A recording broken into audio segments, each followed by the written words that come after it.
ሰላም ጤና ይስጥልን ውድና የተከበራችሁ የአንድነት ሚዲያ ተከታታዮች እንደምን አላችሁ? ግንቦት 22 2017 ዓ.ም ከአንድነት ሚዲያ ዜና ይዘን መጥተናል። ተከታተሉን።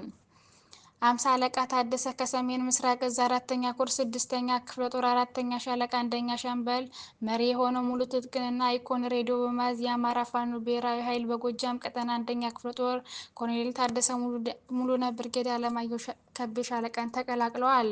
ይህ በእንዲህ እንዳለ ከከዱት ወታደሮች ያገኘነው ጥቆማ ሁሉም ሰራዊት መክዳት ይፈልጋል፣ ነገር ግን ከፋኖ እጅ ከገባችሁ ቆራርጦ ነው በአሰቃቂ ሁኔታ የሚገላችሁ እያሉ ወታደር የሰራዊቱ አመራሮች እያስፈራሩ ነው እንጂ ሁሉም እስካሁን አንቆይም ነበር በማለትም ገልጸዋል።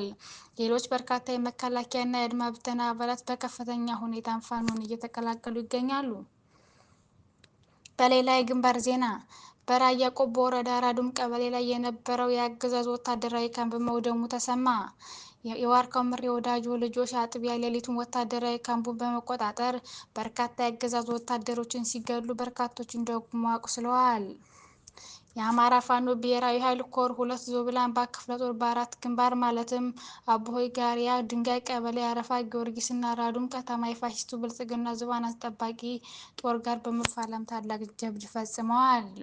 ዞብላምባ ክፍለ ጦር 4ኛ ሻለቃ በአቦሆይ ጋሪያ፣ 2ኛና 6ኛ ሻለቆች በአረፋ ጊዮርጊስ፣ 3ኛ ሻለቃ ከቆዩ ጋሪያ እስከ ድንጋይ ቀበሌ እንዲሁም የክፍለ ጦሩ ቀኝና 1ኛ ሻለቃ ቀኝ ራያ ቆቦ አራዱም ከተማ በአጠቃላይ በአራት ግንባር ድል ተጎናጽፈዋል። የዞብላምባ ክፍለ ጦር ቀኝና 1ኛ ሻለቃ ቀኝ ራያ ቆቦ አራዱም ከተማ ሌሊቱን ገብተው የጠላትን ካምፕ በመቆጣጠር በርካታ ዙፋን አስጠባቂ ሰራዊት ሙትና ቁስለኛ በማድረግ እንዲሁም ቁሳዊ ጉዳት በማድረስ ጠላትን አንገት በማስደፋት ታላቅ ጀብድ ሰርተዋል። 2ኛና 6ኛ ሻለቆች ወደ አረፋ ጊዮርጊስ ለመውጣት አስበው ማጥቃት ያደረገ ጠላት በመመርመር በርካታ ሙትና ቁስለኛ አሳቅፈው ወደ መጣበት መልሰውታል።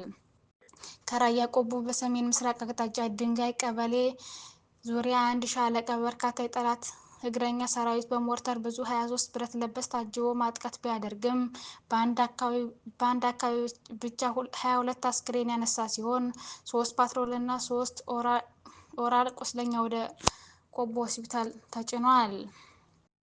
ልማደኛው ራያ ሻለቃ ጠላትን ከመመርመር ባሻገር አንድ ጓድ ዙፋን ጠባቂ ሰራዊት ጠባቂ 7 ክላሽና ከ2100 በላይ የክላሽ ተተኳሽ ተማርኳል።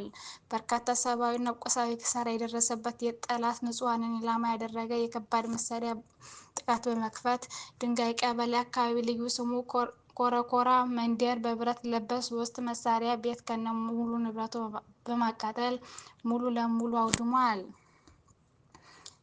በሌላ የግንባር ዜና የአማራ ፋኖ ብሔራዊ ኃይል ሜጀር ጀነራል ውባንተ 1ኛ ኮር በደቡባዊ ጎንደር ቀጠና ድል መቀዳጀቱ ተሰማ። በደቡባዊ ጎንደር ቀጠና እስቴ መካነ ኢየሱስ ጥናፋ ልዩ ቦታው እለት ድብና ተብሎ በሚጠራ አካባቢ የተጓዘ የአገዛዙ ጥምር ጦር ተመቶ ተመልሷል። በዛሬው ዕለት ግንቦት 22 2017 ዓ.ም ከጠዋቱ ጀምሮ የተደረገው አውደ ውጊያ በሜጀር ጀነራል ውባንተ አባተ ልጆች ተዋርዶ ተመልሰዋል።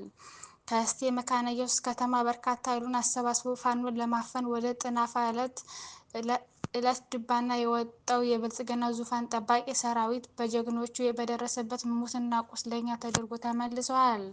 የአማራ ፋኖ ብሔራዊ ኃይል ሜጀር ጀነራል ውባንተ አባተ 1ኛ ኮር ጉና ክፍለ ጦር እስቴ ደንሳ ብርጌድ የገባው ጠላት የአፈር ሲሳይ ያደረጉት ሲሆን 7 ሚኒሻ እና 5 የመከላከያ አባላት እስከ ወዲያኛው ሲሸኝ ቁጥሩ በውል ያልታወቀው ሙትና ቁስለኛ ተደርጓል።